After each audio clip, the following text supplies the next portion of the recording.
Yo. Yo. Yo. Loose Cannons. Podcast. We are back in the building. We here. Episode 18. 18? Midsommar. Goodbye a pack of cigarettes or something. I know. How apropos. We're in the middle of summer. We went to see Midsommar. Yo. We'll talk about a little bit later. Yes, we will. Let's kick it off. I'm Justin No Peace. No Justin No Peace. I'm Lou Rivers. And we are the Loose Cannons Podcast. Yes. And every week we sit down. We go to the movies. Yes, we do. We hit the cinema and we watch a movie and we sit down and have a conversation about the movie. Right. With that, we also discuss entertainment, Yes. politics, Yes. and pop culture and how they all intersect. Yeah, we do all that. Listen, we got a great episode for you guys. As usual. Listen, we're hitting you guys back to back. Listen, before we even start this off, I want everybody to know we are on YouTube. If you're listening to us on SoundCloud Yes. or Stitcher or Spotify or iTunes, yes. go over and watch our visuals on YouTube. Check us out. We are over there. It's the Cannons Podcast, the Loose Cannons Podcast. Yep. Leave us a comment. Today was interesting. That movie was very, very interesting. Yeah, I'm a little shaken up. Yeah, just a little bit. We'll get into it later. All right. So, boom. Let's kick this week off. Yo. This week in social media. Yo, I can't. I feel like 1 week we just gonna get through and be like, one, we either not gonna talk about nothing bad, or two, we're not gonna talk about Chicago. Oh, Yo. they're definitely constantly on the list. Either somebody gets shot or a celebrity is lying or not lying. Or touching young people or I feel like, yo, if anybody's in competition with us, Chicago's trying to put out that content week to week. They are. They are. Don't forget about us, the Windy City. The Windy City out here doing All right, things. so what's going on in Chicago? All right, man. Yo, We have a misidentified Chicago man. all right, so back in April, Yes.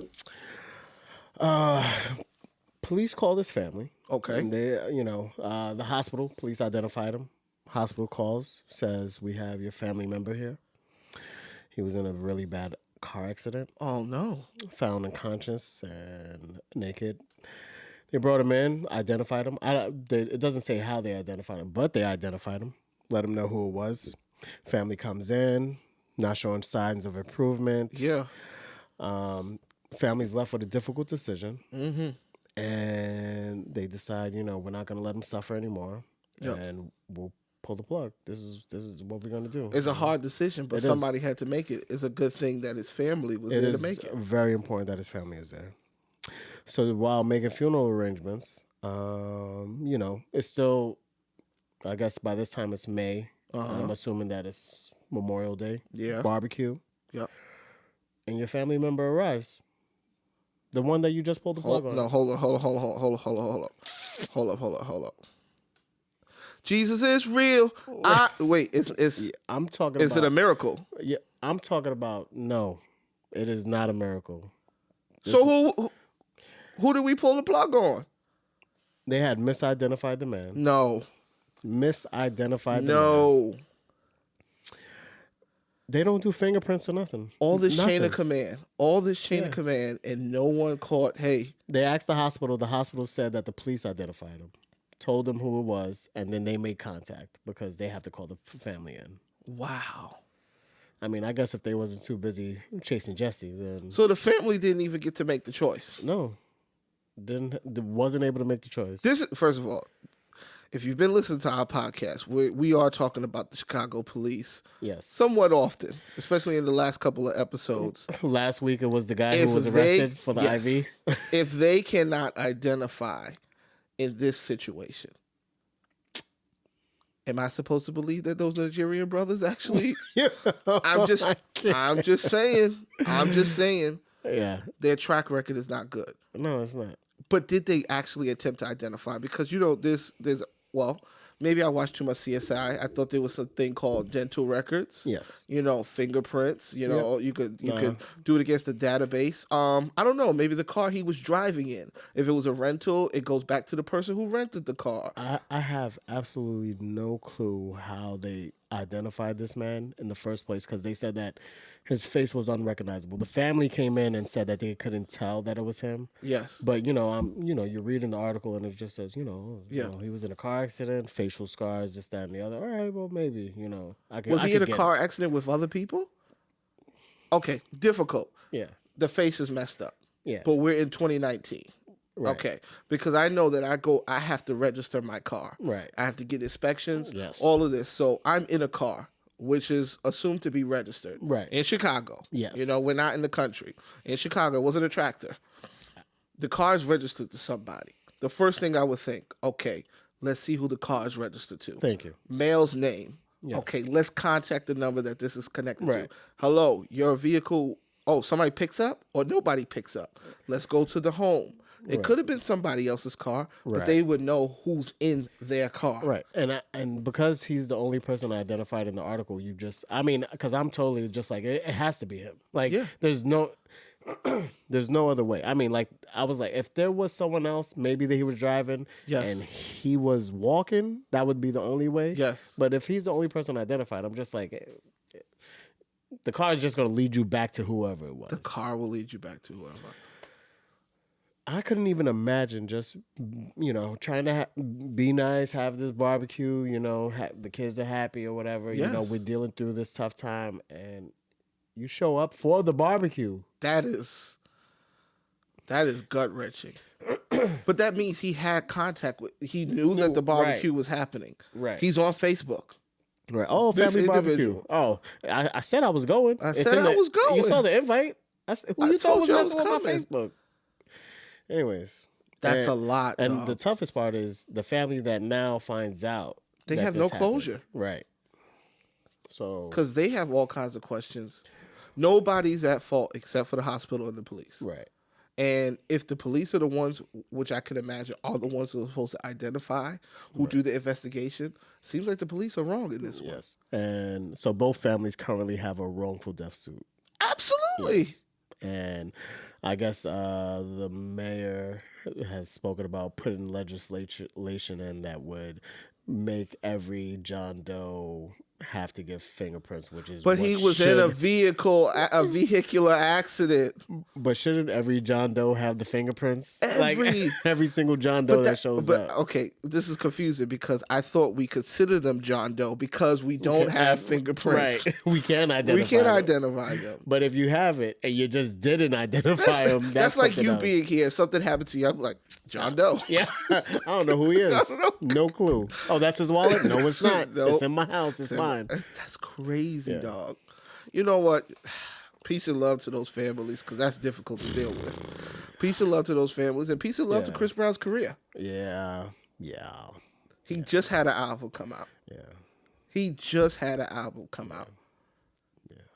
But all right, so I think that Chris Brown is actually probably the one invincible dude in the industry. He has. I mean, as much as we're gonna be like, oh, it's all these dudes at the top. I mean, if you kind of think about Is he invincible or did he do his fuckery in a good time?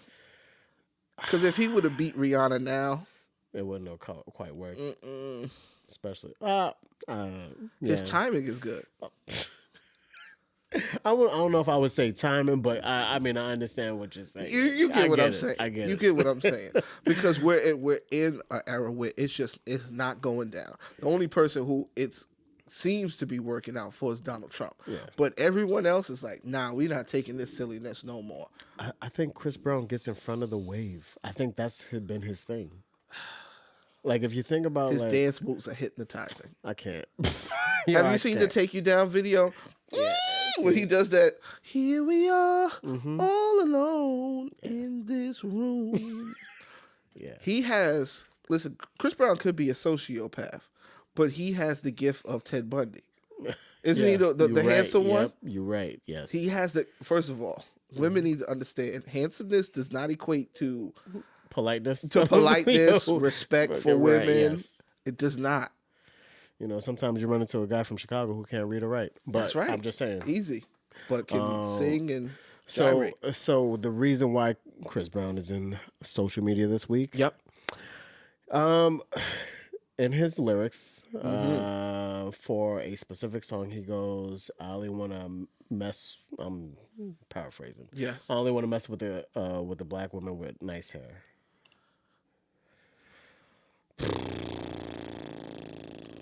I mean, look, all Like right. Charlemagne the God says, these beige brothers need to stop. Yeah.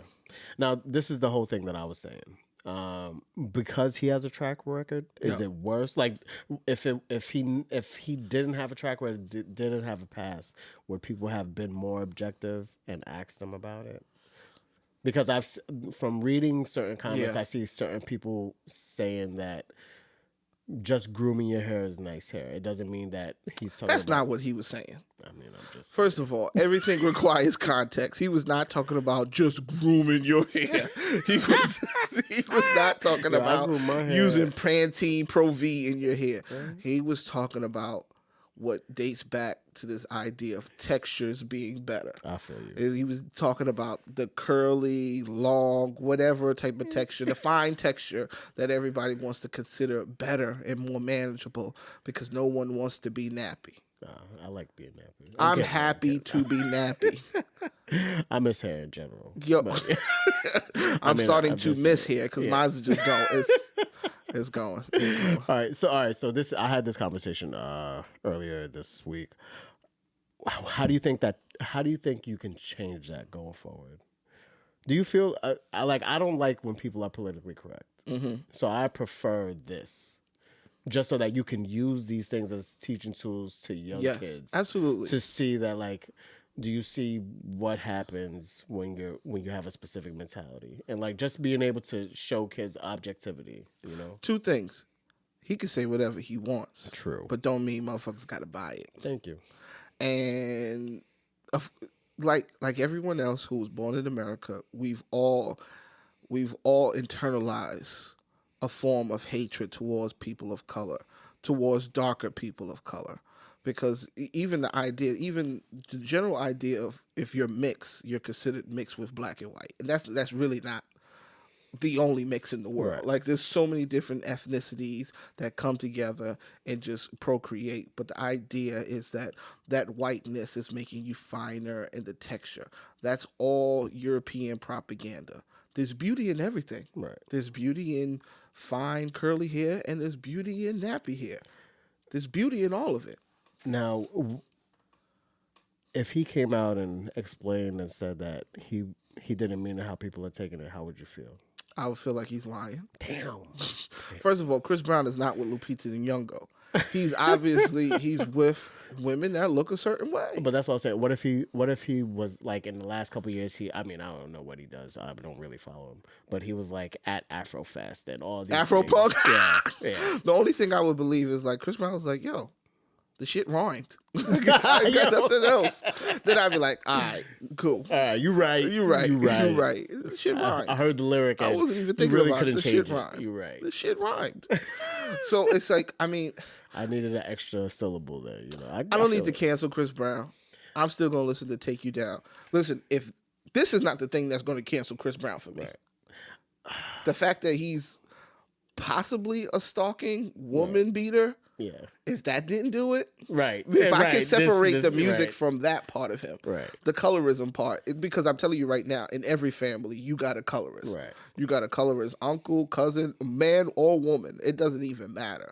It doesn't even. It's so ingrained in the culture, and that's the problem. Is I don't even think he. It's not like I doubt he intentionally set out to say something inflammatory. All right, so I'm gonna tell you how I feel. I feel like cancel culture hurts the person who cancels more than the person who you're Okay, canceling. go with it. All right, so my big thing is that when you're trying to like putting that whole cancel culture out there is like putting stuff in the closet. Like you're putting those bones away, and like when someone else does it in the future, like I said, when you have kids and then you have a child who now thinks that later on, all those times that you had the ability to teach them what was wrong that other people were doing, you cancel them. Like there's no ability to be like, oh well, this is why it's wrong, or this is wrong. So it's difficult to be like, nah, you can't do that. Why? Yeah. And now but because we canceled someone who you never heard of, don't understand their impact, don't know why they're big. So I mean, I'm against. We cancel need culture. these examples. I already told you, like yo, in the artist industry, like whether it's music, whether it's movies, like not listening or not watching someone doesn't really hurt them. Bootleg it. I'm telling you right now, you will hurt someone's feelings when you tell them that you heard it, but you ain't buy it. That is true. That's true. That'll hurt someone's feelings. Oh, I got that Chris Brown album. Downloaded. That's like, right. You know, I ain't streaming. I downloaded it. Do the 50 Cent buy the first 2 rows of their concert. See? They don't show up. Exactly. You see? But yeah. Chris Brown. But speaking about colorism. Oh. Let's get on to our next. All right, so Nike's out here doing it. Yes, they are. They had a pair of, I want to say they were Air Max 90s, 4th of July release. Yeah. With the Betty Ross flag on it. And what's the Betty Ross flag? You know, the 13 colonies. And okay, stuff, yeah. And Colin Kaepernick went up to headquarters, was like, "No, I'm not with this. We can't." He got some power up there. Yeah. What's going on? I mean, I understand, but then I was also like, man, this is. I mean, I don't know if this is a business move, because I'd be like, yo, talking about how we go and do some stuff, and then we go and do, and then they do some stuff, and then people be like, oh no, we're not gonna buy no more Nikes. Or everyone who, well, I'm gonna go support them. I just feel like it's just a push and pull. But regardless, it is. They pull these Nikes, and people are losing their minds. Is there a picture of them out there? Yeah. Okay. I'll post up the picture. Yeah, post up the picture. So that some sneakerhead can tell me exactly. I'm almost certain they're MX 90s. You know, the thing is, I'm pretty sure there's like a bunch of departments that are working on products and remixing products, and there's departments that work with particular celebrities, and then there's other ones that are probably working on just holidays. Like Nike's a huge company, huge company. So somebody probably thought, oh, hey, well, we do this design, this idea, and people will support. I mean, you know, the Puerto Rican Nikes always come out in May. Yes. So that they come for the Puerto Rican Day Parade and festivals. So, I mean, like, to have one for 4th of July just makes sense. It does. Until someone's like, that's a bit offensive. And then you're just like, we didn't see it that way. But we get it now. So we'll pull it. Yeah. And now someone who's like the governor of Phoenix is like, we think that's offensive. Pulling the actual sneakers. It's offensive that you're offended. But so it wasn't created. It wasn't going to be. If it wasn't created, would you still be offended? Like that it was pulled? Because if it wasn't created, if you never knew about it, it wouldn't be a thing, right? So the governor of Phoenix, he's highly upset because it's Colin Kaepernick. No, the same day is the day that they approved a Nike factory to be built in Phoenix. Oh, okay. So the Arizona governor, he's just like, he's ready to pull this $1 million in incentives. Go ahead. You know? Listen, there's some things you're not going to win. Right. Go ahead, Phoenix, and pull it. Right. And then let your constituents see the money flow somewhere else. Right. Because Nike has options. Right. Like, they have options, bro. I hate that political show of emotion where it's just like, we're just doing it for the politics so that, that's it. You know, I understand you need the supporters, but at the same time, I mean, you know, like I said before, people moving herds are dumb. Individuals are smart. Yes. So I understand that. All right, well, we have to make this show so that people who are in high positions should see that I'm upset. What do you do on the 4th? Do you do anything special? Do you do anything to commemorate independence? Yeah, barbecue.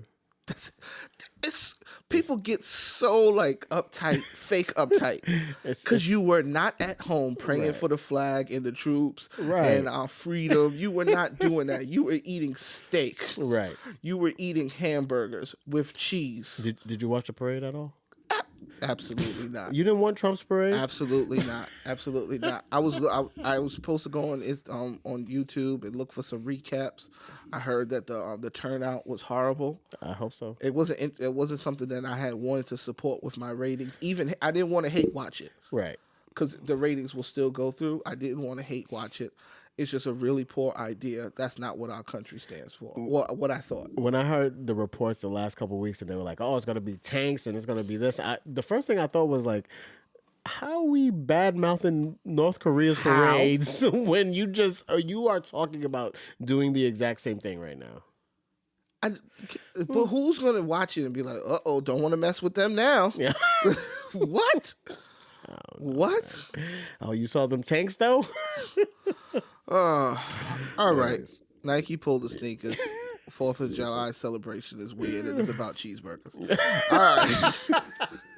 The burgers and dogs. Off. It's not even the ribs yet. Can people just admit most of our holidays are just about days off? Yeah. We really don't make anything It's about the special holiday out of pay, most of them. honestly. Holiday pay, time off. Oh, what's on a weekday? Everything should just be called Family Day. Right. Yeah. Everything. Like, I'm with it. That's it. All right. Well, Waka Flocka, he doesn't want to be a part of a certain family. Waka. He go hard in the paint. Yo. All right. So basically, listen. What did he say? Waka said he doesn't want anyone who's gay gay man to compliment him. Don't be looking at my booty, son. Right. Like, look, he may want you. He may, maybe not. But it ain't going. He's not going after you. He knows. I like your Versace shirt. That's it.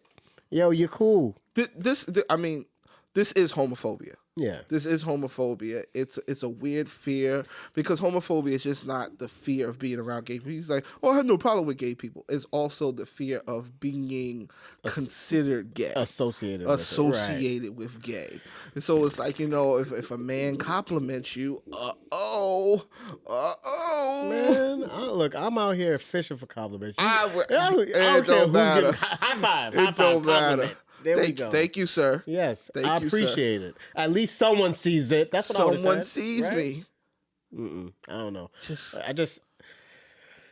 such a slippery slope. I mean, we obviously know where it comes from. Right. Us being New Yorkers, you grew up in that culture. Right. We grew up in this homophobic culture. It's just around you. You use certain terms, and then as you get older, you may get enlightened and realize how silly it is. Oh my gosh. I didn't ever tell you about my first real experience. Real experience. Go. All right. I'm working on 42nd Street. This is the good 42nd Street now. Okay.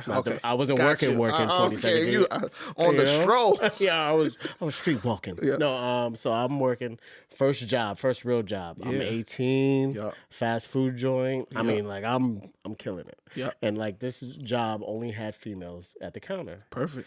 Man, my first day, he's like, you're going to train on the counter. I was like, the first male cashier, I'm with it. Ooh. Okay. Yep. I'm training. I'm doing my thing.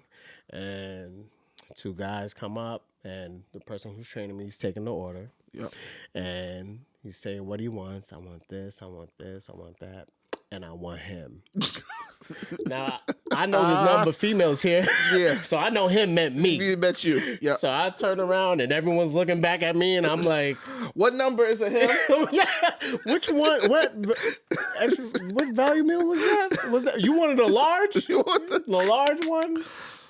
Yeah, man. But I mean, I guess, especially us growing up in that time, New York changed so much, and I mean, especially depending on where you was, especially us being in the city so much, you got that security because you're just always around it, and I feel like people don't have that security because everybody's so against it where they're from sometimes. Mm-hmm. So I mean, now, I hate that idea where guys are just like, oh, I can't be friends with him because he's gay. It's so stupid. It's just he know you straight. He can smell the straight on you. And I mean, honestly, I feel like it's the same guys who can't be friends with women because they're only trying to have sex with them. It's the same thing. That concept of everything is just for physical attraction. Yes.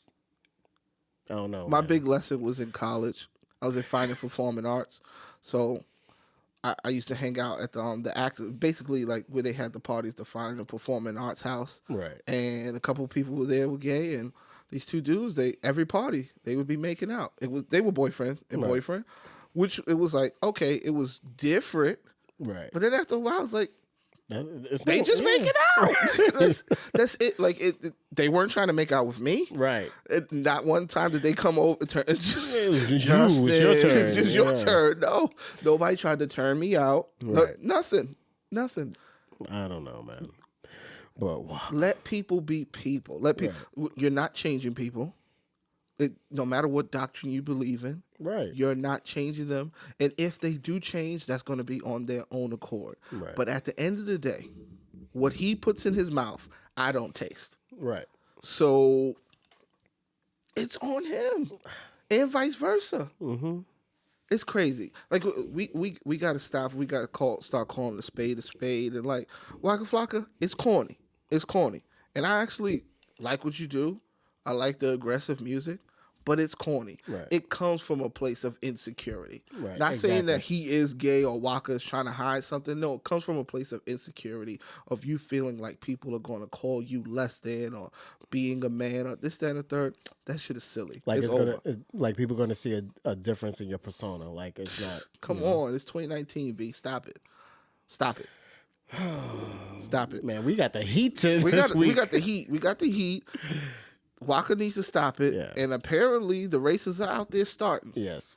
This week in racism. They want every figure. Jesus, Santa, and apparently Little Mermaid. Yeah. Yeah. It came out this week, right? Yes. It came out this week that Chloe and Halle, the twins. Right. Halle in particular, I believe, Yeah. which is the younger one, is supposed to be playing Ariel for The Little Mermaid. Yes. The Little Mermaid is a Disney cartoon, The Little Mermaid. Yes. Yes, The Little Mermaid cartoon, like a lot of cartoons of that time, were based off of folktale or folklore or old stories.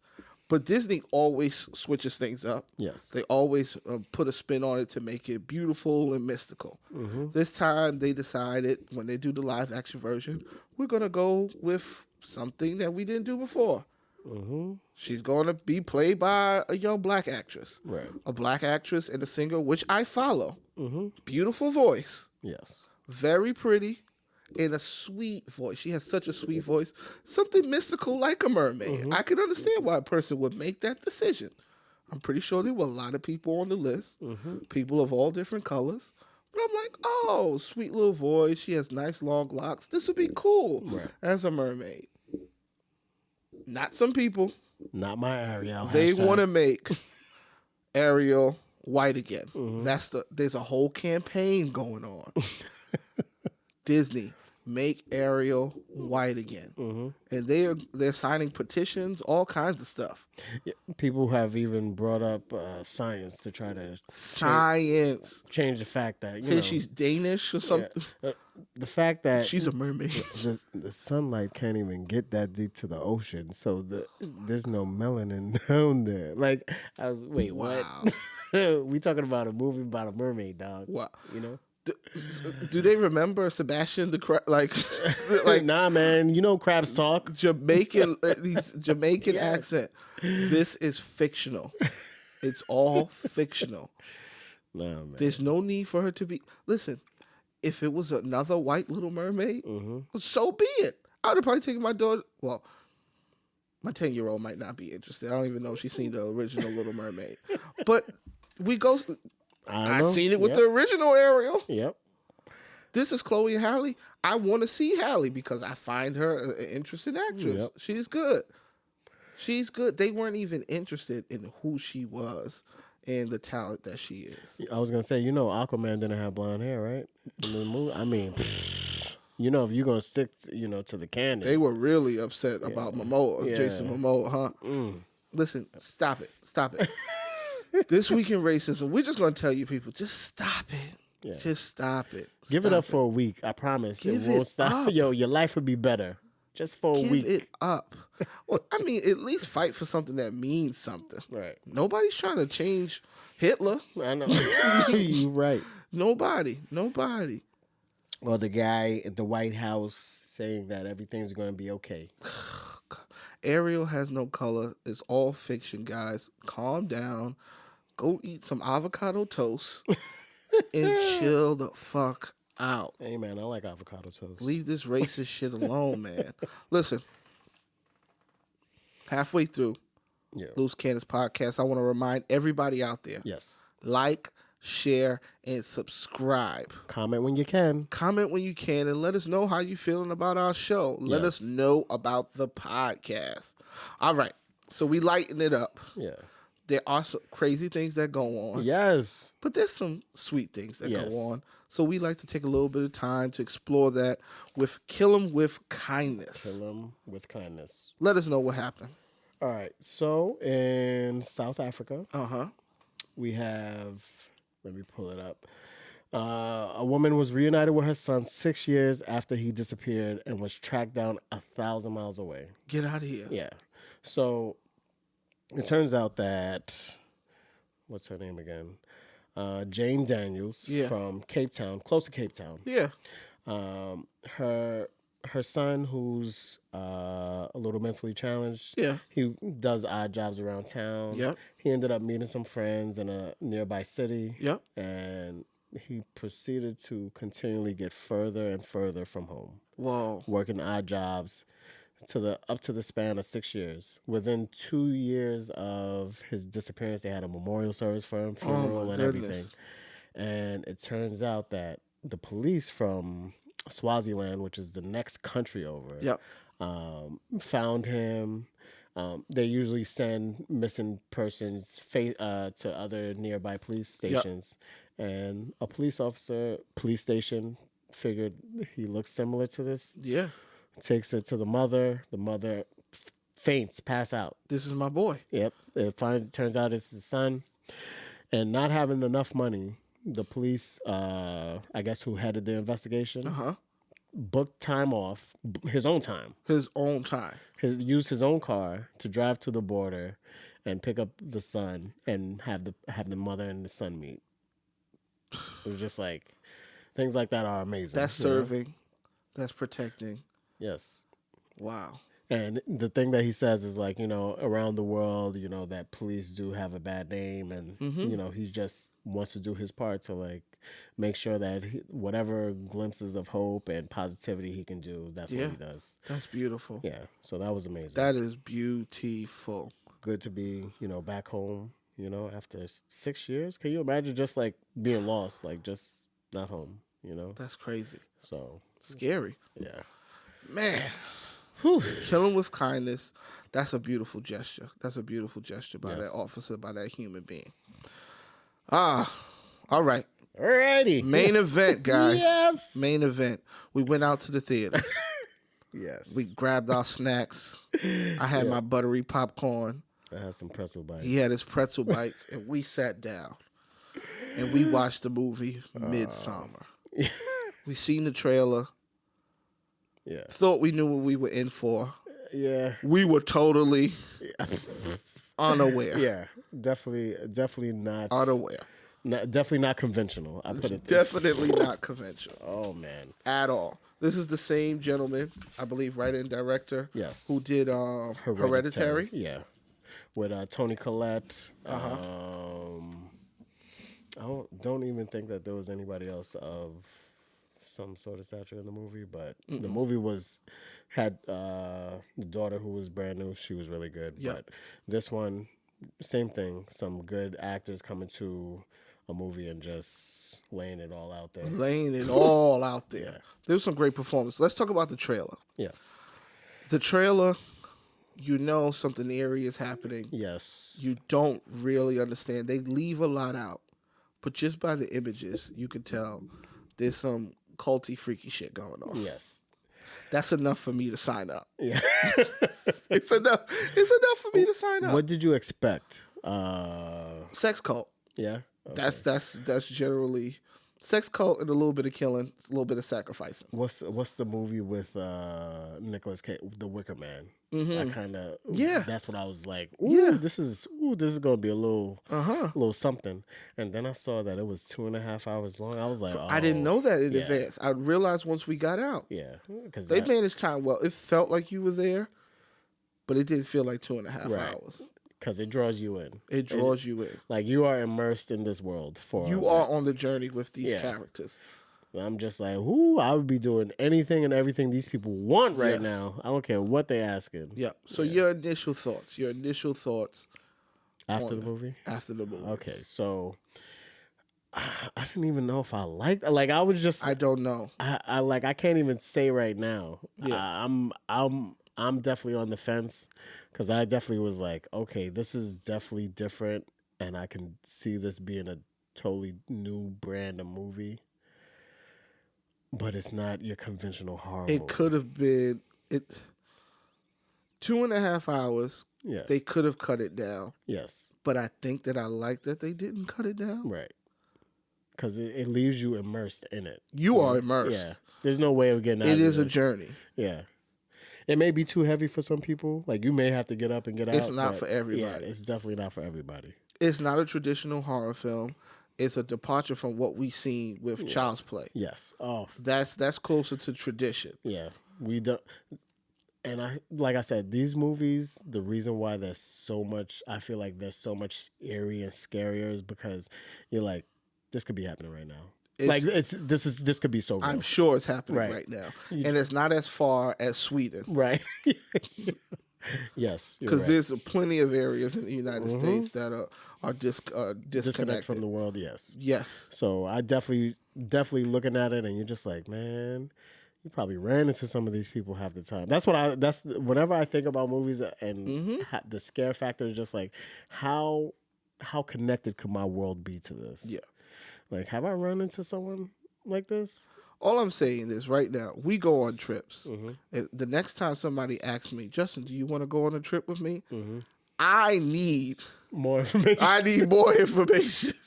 These dudes didn't have anything. Like, show me what's that website you go on to see pictures of hotels and shit? Oh, what travel TripAdvisor? TripAdvisor. Yeah, show me the TripAdvisor pictures, dog. Show me the TripAdvisor pictures. Yo, I felt like I definitely need more information. You can't, because it felt like he was. It's a festival, right? The friend who was, I guess, like the kid from We're the Millers. Yep. Like, he's the one who's like setting it up. If you don't know what the itinerary is by time you get there, something's wrong. Like, true. I need to know what the week looks like, the days. Yep. Like, I just need a rough idea. It was going so crazy. I was waiting for Ja Rule to pop out and be like, "This is Fire Fest." Welcome to the Ja real Rule, Fire Fest. Why? Yeah. Why, Ja? You got me. You why? got my money. You can't just tell me that we're going to a festival. I need to know, like, what am I bringing? Like, can I get an Uber out of here? Yeah. Oh, wow. Man. I mean, there was a couple points where I was just like, ooh, you couldn't catch me out there. No. Like, and I don't know, maybe being from New York, we got that little spider sense where I'm just like, no, it's time to go. Nothing feels right. When the dude went to sleep in his sneakers, I was like, yep, right there. Yes. That would have been my first night there. Yes. I would have been ready to go. But what direction do you run? Man, they only got one car. Like, you only see the one truck. That's scarier than a gun. Right. And I'm just like, where the rest of them cars go? Listen, 4 hours on vehicle. You cannot walk that or run that. That's days. That's underground railroad territory. Yep. Oh man. Like, you cannot get that far. I don't know, man. I've been camping, so I know. Like, I feel like I can make it. I feel like I can get out. But I mean, I would have got out. Yes. I felt like some people, they'll just stay in a situation. Just it's no problem. All I'm saying is, right now, I'm winning every dance battle. Yo, because that seems like the only way to survive. Every dance battle, I'm prone to win. Now I don't care because my life is on the line potentially. Yes, and I could win. If you've seen this movie, you will understand that situation. Have your dancing shoes on. Be ready. Now, so let's talk about it. Okay, let's talk about it. It's almost extremely hard to summarize the movie, guys. Right, extremely hard to summarize the movie because so much happens. But a girl goes through some outrageous tragedy. Yes, she's in a relationship. The boyfriend wants to break up with her. Ben wanted to break up with her. The tragedy strikes. She loses 3 people in her family. So basically she ends up clinging to the boyfriend. The boyfriend can't break up with her because he knows that she needs him right now. Right. Him and his friends are planning this trip to Europe, to Sweden. And one of the friends is from Sweden area. He says, I want to take you around Sweden. They plan to stay in Europe for a month and a half. Right. So this was only a part of their trip. Right, exactly. She ends up going with them to Sweden. The friend that's taking them to Sweden always seemed a little creepy, but maybe he's just a hippie. Right. They get there. It's just odd. Right. It's very odd. I've been to like things where it's a little off. Yes. And I was just like, See, this is like when the antenna goes up. Uh-huh. I'm gonna keep my eyes open. Yep. The first moments of that, I feel like I got to go. Yep. I'm gonna go. You know. The So, first moment is when you first get there. Everybody's giving you drugs and is doing drugs. yeah. What about the greeting? You don't like the greeting? The whole Just- hand, the hand behind your head, like, yeah, Listen, what up, son? The only time I seen men do that is when one person's about to get body slammed. That's when it's okay. WWE, I'm fine with that. Okay. Otherwise, it's just odd. Yeah. No waka flocka, but it's odd. This was definitely for me, that whole, like I said, Wicker Man, Yeah. a little bit of Eyes Wide Shut, Absolutely, a little very bit Eyes of The Wide Shut. Shining. Yes. Yeah. So I kind of. Was it too mixed up, though? Was it too mixed up? No, I think. All right, so my biggest problem, and I mean, when you watch Hereditary, you're gonna think the same thing. His movies drag, like he's really telling a story. He really is. And for people who really like those horror movies that like you really from the beginning to the end getting something, a lot of people are going to be turned off from this. Absolutely. Yeah. It's very slow. So, But it's visually appealing. Yeah. He takes time with his shots. Is amazing. Yeah. He knows how to set up a camera. Yeah. Him and the cinematographer know how to set up a fucking camera. And they leave it. Yeah. And when they move it, it's special. Yeah. But when they leave it, the framing is beautiful. Mm-hmm. He knows what he's doing. He knows what he's doing. This is beautiful filmmaking. Yeah. But is it great storytelling? It's beautiful filmmaking. But is it great storytelling? Because I don't feel any payoffs. Right. There were no plot payoffs. Right. There was no learning about anybody. We just learned about what this event was. Right. It was so close to like a coming of age movie for her. Like for the lead actress. Like that's the weird part where it's just like I would have said this is. I don't know if I like the ending. I felt like was it that serious? It didn't have a strong enough climax for me. It didn't have a strong enough climax. Yeah. So there was a climax. Yeah, there was. Oh, believe me, there was a climax. There was. This was R. This wasn't. I thought this would have been NC-17. Yeah, definitely. This was R. I guess because it didn't have that many moments of it. Right. But it could have had more moments. Spoiler: why did she choose him? Why? Like, was it that serious? Yeah. Or has she just gone crazy? You want me to tell you the truth? Yeah. He wasn't family.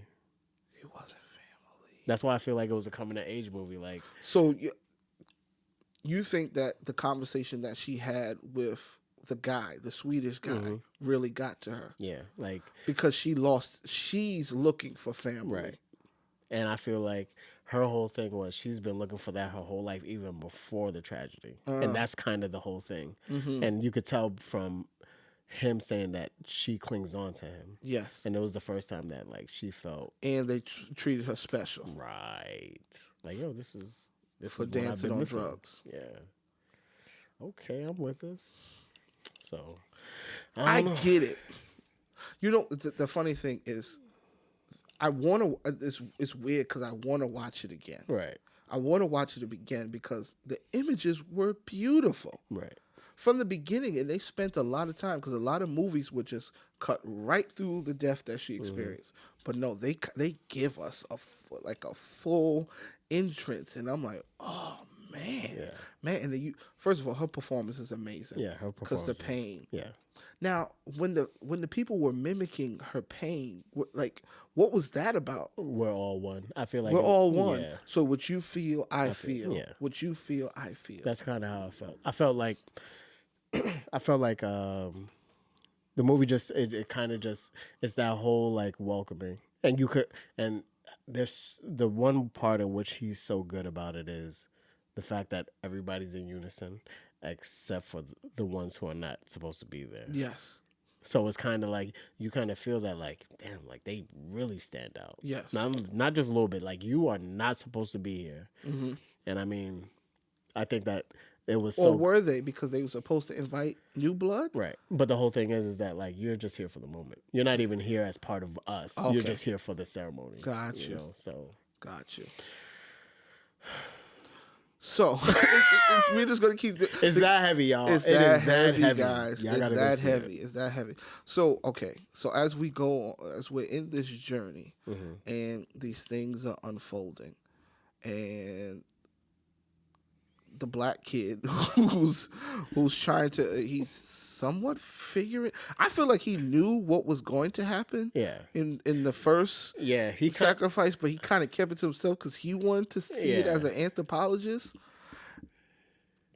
Listen, I would not have been the first couple because I would not have been that loud. Right.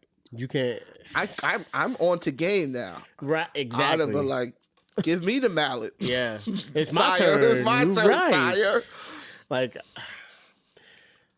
I mean, how many stories have we heard of, natives killing outsiders? Yes. Like, that's the whole thing. Like, Absolutely. that would have been the first thing I thought. I would have been like, let me not cause a scene. Yes. Because you don't know what's gonna happen or how they take this. So, Yes. Yeah. But I mean, it's good. Now, everything, the whole thing about it is the sacrifices I can almost kind of live with because they were sacrifices, and sure, that's in their tradition. Right. But they kill a few people. Yeah. The new blood is who they kill. Yeah. Everybody there sacrifices themselves, but they kill the new blood. And that's where the director and the writer are disconnecting us to say, okay, well, this is kind of the wrong part. Yeah. Everything kind of feels like, oh, we can deal with some truth. Yeah. And, I mean, it's in a lot of religious texts. Sacrifices in a lot of religious texts. It's in a lot of ideologies. But what was in the meat pie though? Oh. They don't tell us. I only saw one cow, and I only seen many cows. To feed them all. They just slaughtered one cow. But wait, they did slaughter the guy. He was hung like a cow. It was him. So the one thing that I really did, I'm trying to pull these pieces, like because one of the parts that I felt like they told the whole story in the beginning, and then there's a part where you had what just walked out, where they went along the clothesline, and there's more stories on the clothesline. So the walls have all the stories. Yeah. So the other part was the fact that, on a side note, if she didn't become that at the end, would she have been one of them? Because someone had to volunteer at the end. Someone had to volunteer. So that's why I was kind of like, anyways, but regardless. So everything goes in 18-year segments, right? But they have this thing in 90 years, right? Every 90 years. Yeah. So if that first 18 and then the second 18 is every season, and then at 72 you're done. But then from 72 to 90, like that's why I was just like, that's another 18-year gap. But what does that mean? What does that mean? So I don't know. But regardless, it's a heavy movie. Everyone go see it. It's a heavy movie that leaves you with a lot of questions. Yeah. But I can't say that that's not on purpose. Right. I think this is, if you want to go to a movie and have a weird experience, question a whole bunch of things. What the hell did I just watch? I think the number one thing I question is, what the hell is going on in the mind? Like, if this was all fully just created and just thought about, very interesting mind. But I feel like a lot of these things were pulled from ancient tradition and just mashed together. For me, it was it's way better artistic than it is as a story or a movie. Yeah. So it's so much, like if you're just going in like you're going to watch a piece of art. Yes. As opposed to, I'm going to go watch or read or view this amazing story. It's not that. I'm surprised that this had a full release. Right. This is not a movie after most people seeing. I mean, granted, he has a name, but the movie in itself looks like a Cannes winner. Right. There's something that we would have watched at the Angelique Theater. Yes, it's definitely not something that I thought would have a full release, but I'm happy it had a full release because we're able to have this discussion, and people who are just going in to see a horror film are going to be like, whoa. Right. What do you give it? I have one score. I'm scoring this probably really tough, Yeah. but I have to give it all these disclaimers. It's a movie I would tell people to go see, but only movie fans. I would Right. never tell my wife to go see it. Right. I would never tell a person who hasn't experienced certain films. If you haven't watched The Shining, if you haven't watched like Old Boy, if you're not in that genre of understanding, like this is a wild ride. If you don't need the big payoffs, the big showdowns, Right. if you want to see some beautiful framing, some first of all, the performances are Oscar-worthy performances for me. Yeah. Her performance is Yeah. outrageous. It's great. If you don't put this in the context of a scary film, she gave one of the best dramatic performances I've seen ever, because she's not responding to really death. She's not responding to being fearful of things. She's responding as a human being going through trauma, Right. which is an amazing experience to watch. And they gave amazing performances. But the movie doesn't set up and pay off, Right. or in the way that I assumed it would do, or the way I would think that movies would. Right. Like other scary films. I don't know what I watched yet, Right. but I got to give it a 2.53. Okay. It's tough because it's not a bad movie. Right. It's far from a bad movie. Every movie fan out there, I would say, go watch this. Right. This is an interesting piece of art. Right. Interesting piece of art. But when it operates as a story, Yeah. I don't know where I was supposed to build up, and the ending let me down. Right. The ending truly, truly let me down, because as much as I'm on the journey with them, I didn't see how she arrived to that. Right. It didn't get me to that. It didn't get me over that hump. That conversation didn't create that for me. I like that they did that, because I like that there's a twist. Because they definitely didn't build up for her to love him still. Right. Definitely didn't build up for that. I like how the girl was crying. That I knew it was him, because I was like, damn, she just lost her. She just made it with him. Yeah. That was it. Every scene that was weird and odd, it's like sitting down as a writer is like, wow, this would be creepy. Right. They're standing around, they're naked, they're making these sounds. It would be like, why would they do this? Like, Why would they like do to have that genesis of an idea. Like, why would someone do something like this, or what would make people do that? Like, I feel like that's the cult aspect of Only things. tradition. You have to be raised to not understand that this is different. Right. This is weird. But the whole thing, as we go into the what's your rating before we go any further? So, all right. Honestly, I gave it a 2.5. Okay. Like, that was my idea from the beginning, was like, all right, if the cinematography was any other movie, this would have been a 2. But for the fact that the cinematography is so upper level, Upper level. That's what gives me the 2.5. Because as a story and as just a movie in general, it's a 2. Framing is gorgeous. But this is one of those weird films that people, I think, will break down, or is going to be in people's certain lists. It's going to be in their category of, do you want to see a person use a camera to one of its this is what it's supposed to look like. Right. Now, story aside, this is how you make images. This makes me debate whether I would want him filming someone else's story, Yes. as opposed to him writing it. Yes. You know what I mean? Absolutely. So, but like I said, I mean, just based off of that, like, just off of camera work alone and cinematography, I would easily say that it's one of the best films Set I've ever design. seen. Yeah, it's Costume. and then the contrast between. So this is the one reason why I felt like, especially the way that this is the one way where filming tells a story, whereas the contrast of the winter and the summer, Yes. and being from the States and then getting to the town, Yes. and it's like polar opposites, and you're just like, oh, okay. Because honestly, originally I was like, maybe they're all dead and they died in the plane crash. That's why the plane shook. And I was like, maybe that happened. I was like, nah. But I mean, but it just shows that he's great at that part of the aspect of telling a story with Yep. just the camera, not even anything else. So I wish he could film someone else's stuff. Now, I mean, the question is, are they still on their acid trip? I mean, are they still on the mushroom trip?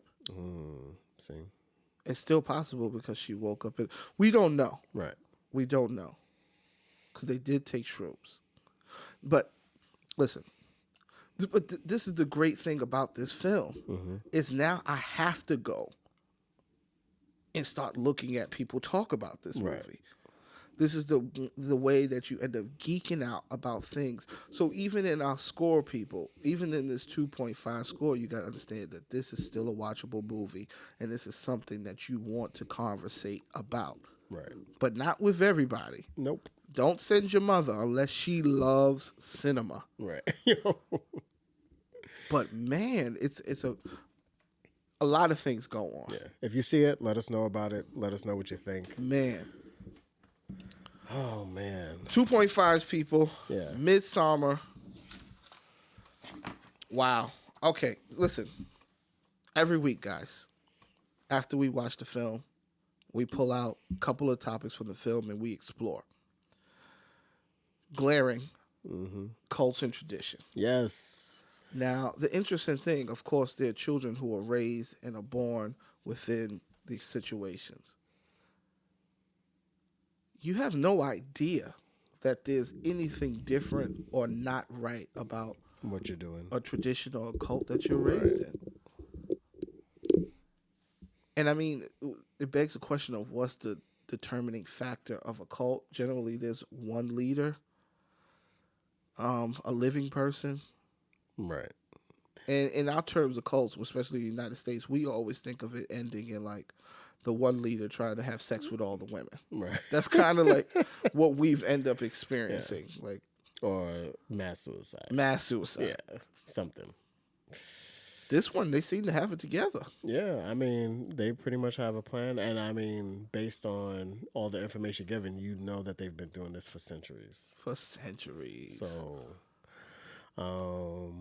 but I mean, as far as cults and traditions, I mean, it's that ability. This one, I feel like it's that idea of being wanted and finally having a group of people who want you. Yes. And then not wanting to betray or let down anyone, so you go along with the idea. Yeah. So that idea of being included now. Mm-hmm. And I mean, it's the power of persuasion. Like when you can persuade someone or a group of people to do something, man, that's a lot of power. You know, It is a lot of power. so.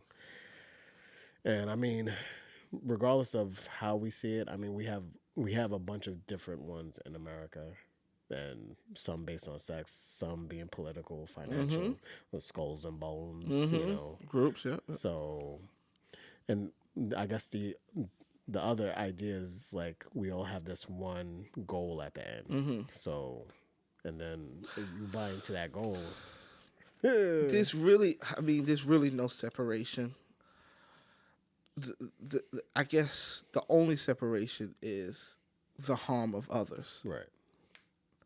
Your tradition is your tradition.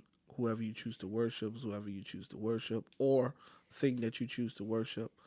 But if you hurt others, I think that's where it becomes something other than. Right. If it just blows. It does open up a lot of conversations about tradition, because there's a lot of traditions that we all follow and are involved in, and we follow when we're younger and don't even know why we're following when we're younger. Right. We may understand it better later, but we don't know the origins. And I feel like the filmmaker was trying to expose that idea of these cultish traditions that we're all following, Right. because we're following and we're more connected to the younger people. We're connected to the younger people, and we understand that it's like, I was raised here. The one thing they don't answer is the deformed kid. They don't Right. even go into that really. And then why he writes scripture. Like, why he writes scripture. yeah, that was a bit tough for me. Yeah. But I mean, I think it was just for the extra eeriness or Yeah. creepiness. Like that was it. Yep. But yeah, I mean, we run into a lot of things culturally, and I mean, I feel like that is what divides people more is that idea that culture is universal, It's not. and it's not. That idea that what happens here and what you see as normal is normal somewhere else and is universally accepted. And I mean, we live in a world where gun culture is highly acceptable, Hi. and in other places, there's countries where police don't even hold guns. That's correct. So that's like to have someone understand that like that's not a thing somewhere else is kind of tough when you've grown up around it. Yep. So I wish people were more objective or understood that idea that Yes. like, all right, if I go somewhere else, there's a reason why I can't do certain things, or I have to be objective to what their beliefs are. Yes. I mean, we know of people who get arrested all the time in Dubai for like wearing a bathing suit or something, you know, and people don't quite get that. Like, yo, it's a religious state. Like Drinking that's alcohol. Yeah. So I don't know. It's tough, but you know, it's the world we live in. Right? It is the world we live in. And I mean, I think it's important to respect other cultures, Oh, easily. but it doesn't mean you have to evolve yourself in them. Right. You have the autonomy to make that choice. And hopefully you live in a place in which you align with the traditions and the culture. I guess that's supposed to be the beauty of the United States of America, is that we don't hold as a country to any particular or specific religion. We're supposed to, yeah. But we do, because we hold to this religion of Constitution.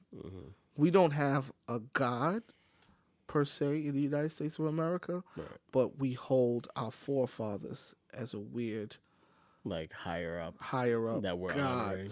Yeah. So in a way, you know, with this movie, that doctrine that was written by this deformed boy, our doctrine was written by individuals you or I have never met to even say that these individuals are intelligent enough to write this doctrine that we all hold to such high standard. That's a tough place.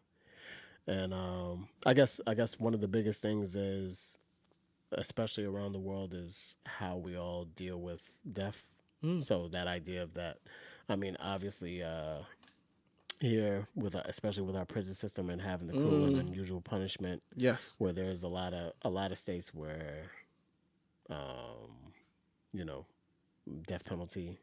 But then there's so many countries that don't have death penalty because they feel like it is not the right of the state to determine who should die and when they should die. Yeah. So, I mean, I feel like that grows a lot too, especially seeing that a lot of states have turned down death penalty, made it illegal, and removed it. But just death in general, like, or dealing with the elderly. And obviously you see this in this movie where it seems like two separate parallels from her world and the cult's world. And she's now more susceptible to how the cult deals with it as opposed to how she's had to deal with it. So, but just like here, I mean, we have a lot of places where we put our elderly in nursing homes. We definitely do. And a lot of countries would never do something like that. Absolutely. Did you know that, I don't know if it's China or Japan, but they're paying people to spend time with the elderly? Get out of here. Yeah. But I mean, they end up being forgotten. It's true. Right. Like just a whole forgotten subculture, subgroup. You know? It is. So it's people pay big money to put people away. Yeah. Why? But, you know. I mean, because it's a whole societal issue, because like we're all so focused on earning that we can't be focused. It's very difficult to be focused on spending time and being with people who are of older age. And that's beyond a person who has Alzheimer's or like some special difficulty that you would need a team to work through. But just simple being able to be with people is easier in this society to put them away. And that's sad. Right. That's sad that we just can't enjoy the end of a person, because there is an enjoyment to it. Right. There is an awakening that people have, and there is a wisdom that grows with a 90-year-old, a 95-year-old that that you can pull from. But we don't get to have that experience because we really don't experience people of much older age at all. It's such a parallel now where it's just like we have a tough time, especially in our society, raising kids and then spending time with the elderly because we're so focused on this middle frame of our lives. That's right. So it's definitely a big breakage in some communities because you have first generation Americans here who are just like, yeah, my mother or father lives with me and they're gonna live with me until they die. That's right. And then there's so many cultures where it's like, oh, I'm the oldest child, so I'm taking care of that's my right parent because that's right. they took care of me first. That absolutely sort of thing. But I don't know, man.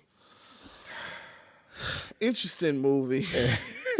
Interesting episode of the Loose Cannons podcast. What's great is that it sparked a great conversation. Yes. And that's what we look for when we go and we watch these films, not just the blockbusters, but the movies that are going to spark some great conversation.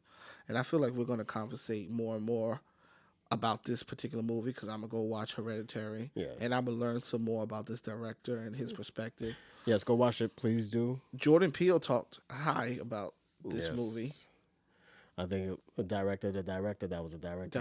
Yeah. Yes, it was. Definitely felt the cinematography was amazing. So, the Loose Cannons podcast. Yo, for everyone out there, if y'all want to wish me a happy birthday this week on Thursday, that's it. Comment down below. Happy birthday. That'd be great. At Lou Rivers. Yep. All right. This was great. This was so much fun.